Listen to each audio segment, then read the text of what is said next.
कि थारी जिस नहर ने खत्म करवाने की कोशिश कर रहे हो उड़ेता ही भी नहीं पूछी तो भाई नहीं होगी आवाज।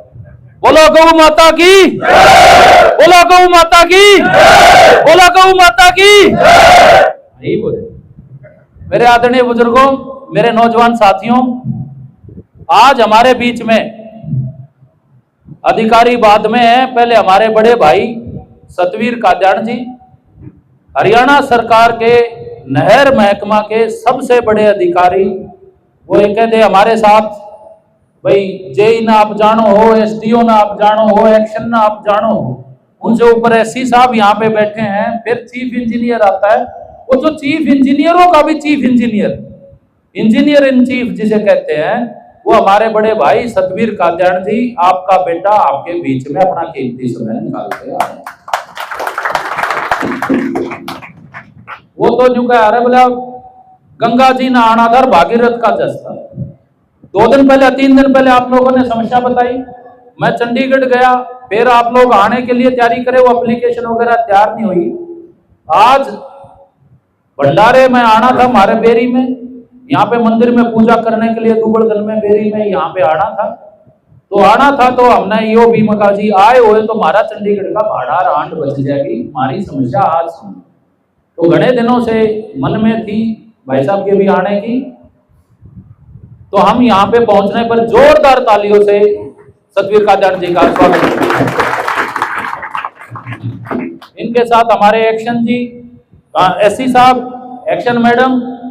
पहले एक बार मैं बता देता हूं, डीगल गांव की जब मैं जिला पार्षद बना और जो अपन पानी की निकासी का प्रबंध कराया, बापाड़ा जोड़ का, चौथाड़ा जोड़ का जो था, मुंडियाना वाला जोड़ के जो ये सारे पानी तोड़े, कोई कानून में प्रावधान नहीं। ये खास बात आप बोले जी मुख्यमंत्री का टाइम लोगों ने के कही, मगर मारे दो एक हमारा भाई ऐसा है, एक अधिकारी ऐसा है, अब जो वो काम कर देंगे वो नहीं मान लियो मुख्यमंत्री से घाट नहीं होगा आप लोगों को। जब ये पानी की निकासी की बात हुई, मैं भाई साहब के पास गया और मैंने कहा जी ये पानी की निकासी करनी है, हम कर देंगे, पानी डूबे है काम, और उन्हीं जोड़ों में गंदा पानी जाता है, वही हमारी भैंस पीती है, वही हम दूध के माध्यम से अपने पास आता है, बीमारियां फैलती। इन्होंने तुरंत प्रभाव से अधिकारियों को मौके पे यहाँ कहा भाई प्रदीप को जितनी मोटर, जितने पाइप जो चाहिए वो उपलब्ध करा दो और लगाओ। इन्होंने उपलब्ध कराया। जो टेक्निकल चीज है आपको सर याद नहीं होगा, एक अधिकारी ने ये बताया, बोला जी नहीं दे सकते। बोला क्यों? बोला जी कानून नहीं कहता। बोला ये जो हमारी पानी निकासी की योजना है ये 1 जुलाई बारिश के सीजन के बाद शुरू होती है, और यो ईब कटवाना चाहे मार्च में, फरवरी में, अप्रैल, तो ये अब बजट हो नहीं सकता। तो मैं आपको बता नहीं सकता, हमारे भाई साहब ने उनको ऐसी लताड़ लगाई। अब बोले यो गांव का काम है, लोगों का काम है, कानून लोगों की सुविधा के लिए बनाए जाते हैं। जब पानी ईब नहीं काटेंगे तो ये जो छटेंगे कैसे, ये चीजें ठीक कैसे होंगी? आप अपने कानूनों को बदल लो। और जो है वो कानून बदले गए और अपने को यहाँ पे मेरे ख्याल में 10-12 जगह मोटरें लगी, ऐसा इस गांव के रिकॉर्ड में। उसके बाद से हर चमासे में प्रतिभा जी यहाँ पे एसडीओ भी रही, एक्शन भी रही, हर चमासे में जितनी डीगल में मशीनें लगती हैं, चारों तरफ पाइप दब के वो समाधान, मतलब अगर श्रेय किसी एक व्यक्ति को जाता है तो सतवीर कादियान जी को उस चीज का श्रेय जाए। तो सर हमारा काम तो समस्याएं बताना है और आप संकट मोचन हो। आपने जो है, क्योंकि जमींदार के बेटे, पानीपत में बिहोली गांव है, बिहोली गांव में कति प्योर जमींदार के बेटे हैं, और जमींदार का होते हुए मेरे ख्याल में दुनिया के आधे मुल्कों में घूम के रिसर्च करके, इजराइल से लेकर और सारे स्कैंडिनेवियन कंट्रियों में जा जाके वहां की तकनीक समझ के और यहाँ पे लागू करते हैं। अगर कहीं टेल पर हरियाणा में महेंद्रगढ़ तक, नारनौल तक अगर पानी पहुंचा है लिफ्ट कर करके, तो वो सारी तकनीक सतवीर कादियान जी की, हमारे बड़े भाई की देन है, जो सोच नहीं सकते थे कि भाई वहां भी पानी कदे पहुंचा देंगे। उन कुंडों में जो कदे राजा महाराजों के टाइम पे बने हुए थे, खाली पड़े थे किले कुंड, वो कुंड लबालब भरने का भी श्रेय इन्हीं को जाता है। भारत सरकार ने, हरियाणा सरकार ने अनेकों बार इनको जो है वो कौन सा उपाधि सर, वो जो है जल पुरुष की उपाधि देके सम्मानित किया हुआ है। और बहुत बड़ी हमारे बीच में आज शख्सियत है, तो मैं पुनः स्वागत करता हूं सर। हमारा गांव डीगल, सतवीर कादयान जी, हम अलावत पड़ोस में एक हल्के में एक खेड़े में भाई हम, और डीगल गांव जी हरियाणा का एक पंचायत का सबसे बड़ा गांव, सबसे बड़ा एक पंचायत। जो बड़े गांव है जैसे दूबड़गन गया वहां 3 पंचायत, एक पंचायत जो भाईचारे से रहती है, डीगल सबसे बड़ा गांव है। हमारे यहाँ छोटी छोटी समस्याएं हैं, कोई नाले की है, कोई दाने की, हमने लिखी है, दस्तखत कराए हैं। एक जो मेन समस्या जिसके लिए आज आपका कीमती समय हमें चाहिए था, और हम सब लोग ये इतने सैकड़ों आदमी वहां आते, आपकी चाय पीते, भोजन करते, वो ईद दोबारा आवांगे जब आप काम करा दोगे, जब आपका खाना खा के जाएंगे। हमारी इस्माइला माइनर है, पुरानी बनी हुई है जी, कलावड़ सीम के ऊपर से इस्माइला माइनर 125 साल पुरानी है। हमारे गांव का वहां रकबा लगता है बहुत ज्यादा, तकरीबन गांव का वहां पे खेत है। वहां पे चौधरी छोटू राम जी के समय की है। उसमें क्या हुआ कि उसका आज के दिन एग्जिस्टिंग बेड जो है वो 5.5-6 फुट का है, जो नीचे उसकी तली जिसे बोला जाता है। लेकिन क्या हुआ कि टेक्निकल बात हम ना बताएं, फिर अधिकारी बता देंगे आपको थोड़ी देर में, तो अपनी बात लकोड़नी नहीं चाहिए। कांग्रेस राज में हुड्डा साहब की सरकार में एक और नहर लकड़ गई, कुछ रकबा जो गांवों का उस नहर पे जुड़ता था, वो रकबा उस नहर के साथ जुड़ गया। तो सरकार ने ये सोचा भाई अब रकबा कम रह गया तो इसकी कैपेसिटी कम कर देते हैं, इतने बड़े की जरूरत। उसका टेंडर हो गया, काम बढ़ने का शुरू हो गया। लेकिन टेंडर में 1 किले में जो बनानी शुरू कर रहे हैं उसमें सिर्फ 18 इंच का ही बेड है, 1.5 फुट का ही है, 1.5 फुट का है। और 1.5 फुट का तो जी पहले कितना था? पहले लगभग 5.5-6 फुट का, 6 फुट के लोहे बेड था उसका, और वो जो है अब 1.5 फुट का बना। ये सारे जमींदार ने हो गए भाई, जब 1.5 फुट का बेड बन गया तो फिर खेती करने का हुआ कोई फायदा ही नहीं। खेत में पानी डालने की जरूरत नहीं, चलाना एक गल कार और घंबेवा 5 काम था, उजड़ा काम था, उन घर जमाना, उन चौड़ी करते था। तो ये इन लोगों का निवेदन ये है जी, घनी टेक्निकल बात तो इनको समझ में नहीं आती है, तो आपने देसी बता सके, जो आपके चाचे ताऊ बता सके हैं। इनका सिर्फ ये कहना है कि जी वह जो है उसको 1.5 फुट में हमारा काम नहीं चलता, वह जो न्यू की न्यू रह जाते सोने पे सुहागा, नहीं तो कोई टेक्निकल अड़चन हो, बस 19-20 करके जिसा भी है उन्हें मतलब किसी भी तरीके से वो 4-4.5 फुट तक तले तो आनी ही नहीं चाहिए।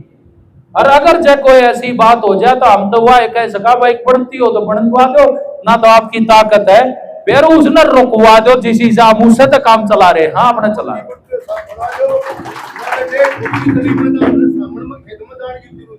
दूसरा उसमें ये है जी रकबा उसका आप टेक्निकल आप दिमाग लगा लियो, वो जो है जब सरप्लस पानी हो जब काम आ जाए, कोई और चीजें हैं जब आ जाए कि मत डूबा का काटना हो जब काम आ जाए, बड़ी और चीज तो काम आवे। ये आज हम आपसे उम्मीद करते हैं और यही हमारा निवेदन है। मैं इसी चीज के लिए पुनः आपका काम में बताने में धन्यवाद जी। पतन सब 1 मिनट बीच में करियो भाई। भाई बुजुर्गों, नौजवान साथियों, ये आपके लड़के को आपकी समस्या काफी बता दी, लेकिन मेरे भी साथी के पटन टूटन लो है माता के ना कुछ दिन छोड़ रहे थे, ढोल बंद होगा क्या दादा के रखा दो ना बेहोश नहीं ना उठाओगे, एकदम जोश आ गया, पटन टूट गई। चौधरी साहब एक के बात है, चौधरी छोटू राम ने पौधा लगाया था, यूं हमारे भाई के आते हैं या मिसाल नहीं देखना चाहते हमारे भाई का इंग्लिश लेवल कर दिया।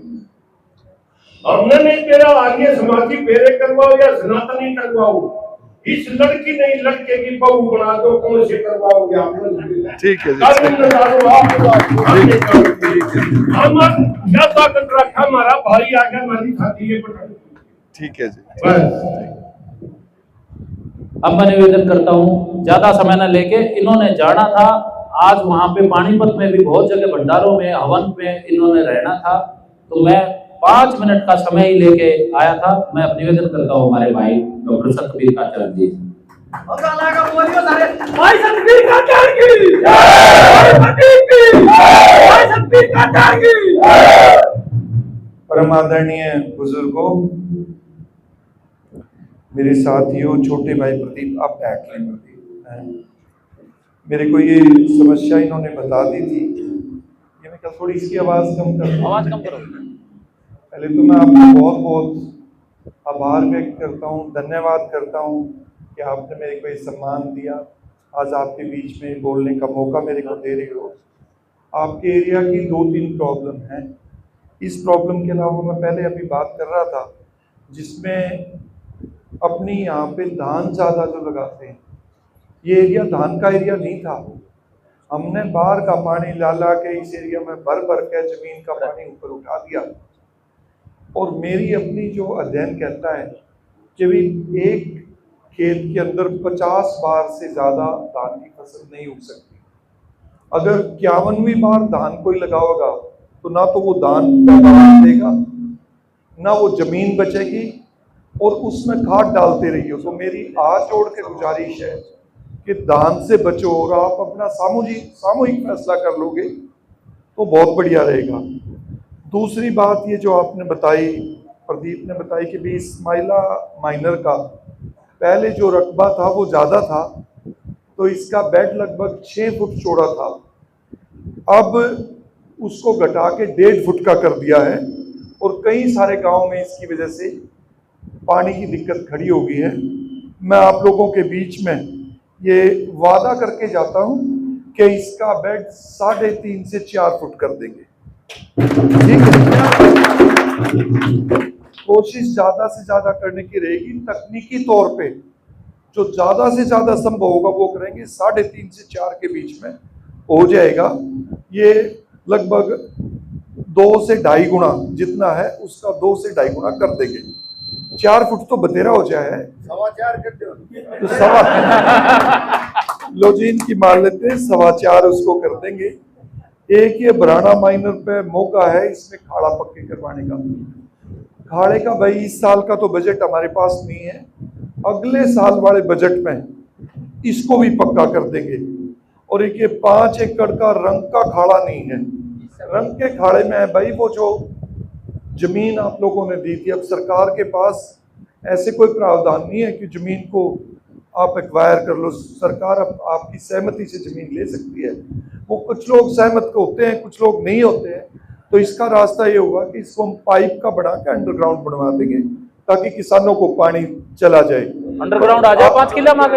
हाँ, पर आप भी ये वादा करो कि भाई यू चीरी वाले तो पेंडा छुटवाओगे कि नहीं छुटवाओगे। थोड़ा सा इसमें कोशिश करो। मैं आपके भलाई की बात कर रहा हूँ। 5 साल बाद ये हालात ऐसे नहीं रहेंगे।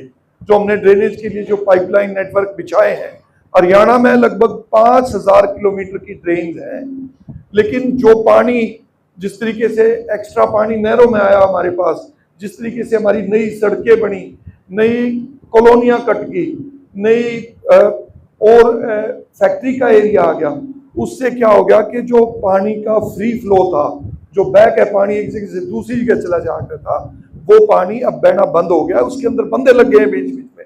उसको पूरा करने के लिए 1250 किलोमीटर की पूरे हरियाणा में पाइप की नहरें वो ड्रेन्स बनाई गई हैं। उससे रिलीफ तो मिल गया, राहत तो मिल गई, और वह राहत खराब हो जाएगी अगर ये धान से पेंडा नहीं छोड़ा आपने। धान की नुकसान बताता हूं मैं क्या। हमारे एरिया में, मैं पानीपत के पास मेरा गांव पड़ता है, वहां धान नहीं लगाते थे, और मेरा गांव जमुना और जीटी रोड के बीच में पड़ता है। आज गन्नौर से लेके गन्नौर समालखा गरौंडा, जीटी रोड और जमुना के बीच का एरिया, जिसमें आपको 20 फुट पे मीठा पानी मिला करता था, आज 300 फुट पे चला गया है वो पानी। पानी की क्वालिटी खारा हो गया पानी, अब पानी वैसा मीठा नहीं रहा। और जमीन के अंदर इन दिनों में जमीन में थोड़ी सी बारिश होती केक से बन जाते थे, जैसे जोड़ के केक बनती, इतनी बढ़िया मिट्टी थी कि धूल उड़ती है। आप धान लगाओगे, जमीन का पानी काट के उसमें घेरोगे। हमारे एरिया में ट्यूबवेल है, 20 फुट पे ट्यूबवेल पानी देता था, 300 फुट का ट्यूबवेल है। मोटर 5 हॉर्स पावर की जगह 15 हॉर्स पावर की हो गई है। सारी तरिया बीमारी है इसमें, और हर 5वें साल में वो गढ़ टूट जाती है, उसकी ट्यूबवेल को गहरा करना पड़ता है। एक ट्यूबवेल को गहरा करने में 2 लाख रुपए लगते हैं। 5 किले पर अगर एक ट्यूबवेल लगा रखा है तो 2 लाख कोई धरती आपको प्रॉफिट नहीं दे सकती, इसलिए किसान पर कर्जा है ना। वो इस बात को समझना चाहता है ना ठीक होना चाहता है। और अब क्या है, पहले 2 कट्टे जो जीरी उगाते हैं उनको पता होगा कि भाई 2 कट्टे खाद के बगा करे थे खेत में जीरी में। एक तो जब वो अपना जड़ पकड़ लेती, लगाने के बाद जड़ पकड़ ले, एक तब लगाते थे, एक उसके 1.5 महीने के बाद लगाते हैं। अब 6-6, 8-8 कट्टे खाद लगाते हैं एक उसके अंदर, और कट्टे का पता है आपने कितने रुपये का है। और कट्टे का नहीं, पहले तो खुद 1-2 कट्टा तो आदमी मार लिया करता था, अब तो वो मारन वाले खातर भी आपने पता है कौन लाग रहे हैं, और एक कट्टे का बगान का क्या रेट है वो भी आपने पता है। तो भाई इस धान तक बचो। मैं यूं नहीं कहता कि कोई 10 किले लगा रहा, 20 किले लगा रहा, वो 20 के 20 में 0 कर देगा धान, को नहीं करो। और 10 मत है मेरे के 5-7 आधा पाधा कुछ कम करके देख लियो, अगर आपने फायदा लग गए आगे कर लियो, क्योंकि 2 बार का कष्ट है आपको। इस साल धान ना लगाओ, अगले साल धान ना लगाओ, उसके बाद कोई खेती लगाइयो, आपको दिक्कत नहीं आएगी। इस साल धान लगा लो, हमारी कितनी कोशिश रहे कि सारा आपका पानी निकाल दे, अगले साल फिर पानी भरेगा, धान के अलावा कुछ उगा नहीं पाओगे, और 5 साल बाद अरे पानी पानी होगा, अरे कुछ भी नहीं लगा पाओगे। तो इससे मेरी हाथ जोड़ के आपसे गुजारिश है कि धान वाले चक्कर से बचियो। ये जो आपने रिक्वेस्ट करी है भाई सुंदर सरपंच भाई, इस्माइला वाली, या वादा कर दिया मेरा, इसकी अब डिजाइन आप चेंज कर देंगे ना, इसका डिजाइन ठीक करवा देंगे, चौड़ा करवा देंगे बैठने, और बाकी ये काम है ये करवा देंगे। मेरे को मेरे गांव में घरा पूजा उनने रख रखी है, 10 बजे पहुंचना था, तो मैं हाथ जोड़ कर आपसे विदा लूंगा कि मेरे को जाना है। और ये टीम मेरी रहेगी, ये एक्सियन साहब हैं, अपना प्रतिभा अनिल है, ये आपके बीच के ही हैं, एससी साहब हैं। कोई भी काम हो दफ्तर में जाके बताइए। कई बार आपको लगता होगा भाई अफसर काम नहीं करते, हमारे पास सरकारी बजट आता है, हम कोशिश करते हैं उस बजट का एक एक पैसा आपकी भलाई में लगा हुआ है। ये मान के चलना, इतनी पेशेंस रखियो। और जमींदार में तो वैसे भी सब्र होता है कि भाई इनका काम नहीं तो अगली बार होगा, काम होगा, ये नहीं है कि काम नहीं होगा, भाई थोड़ी देर लग सकती है, तो सारे काम करवाओगे। आप जर्जरिए बैठते हैं, जाकर ही हो आप मिलियो, और मेरी बात पे गौर करियो कि दान घाटते घाट लानी है। राम राम जी।